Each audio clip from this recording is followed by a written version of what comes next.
What about the softening outlook in the United States? I mean, clearly that's got to be of some concern for the full year outlook. Well, the United States is slow, and the recovery is slower than any we've seen, in a long, long time coming out of a recession.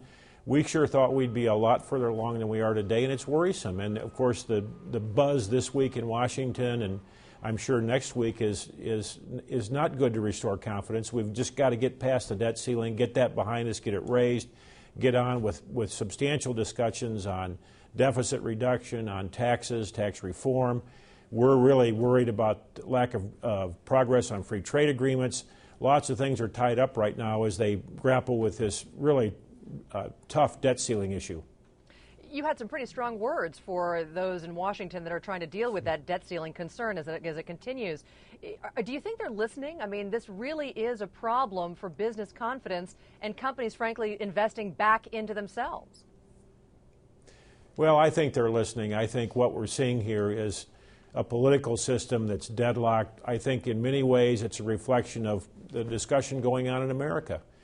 And it's long overdue. We've spent the money. Now the piper is to be paid, and how are we going to pay it? Nobody wants to pay it. And I think that's probably a reflection of what's happening in Washington. But it's late in the game. It's driving up a lot of uncertainty for all of us. And the customers I talk to every single day are worried about this. And I talk to customers a lot, and this is at the top of their mind right now because our customers work around infrastructure.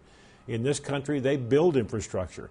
And if they don't see a future for infrastructure build, what do they do with their companies? And I'm worried about them. They're worried about their futures as well. And as soon as we get that uncertainty behind us, we'll all be better off. I'm absolutely convinced.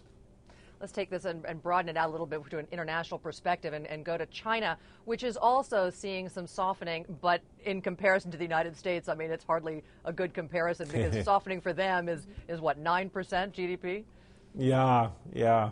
I would love to see a softening to 9% anywhere, but in all seriousness, in China, I think we all knew China's economy was overheated and has been for a couple of years. So the Chinese initiative to get inflation under control early in the days, bring growth back a little bit to 9%, I'm all for it. It will benefit all of us, the Chinese, our company, for that matter, everybody else in the world, as soon as they can get that under control. Now, the slowdown backs up some things on the rest of the world, but I think that's healthy in the medium and short term. It may not be so much in the short term, but medium and long term, medium and long term, it will be good for all of us. So I think a 9% growth rate's a lot better than this 13, 14% boil we saw the last couple of years. I applaud them for it. They need to take it to that level.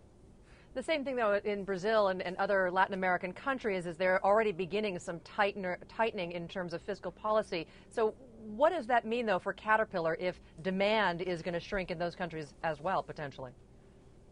Well, I'm not sure demand is going to shrink. I think demand growth might slow a little bit.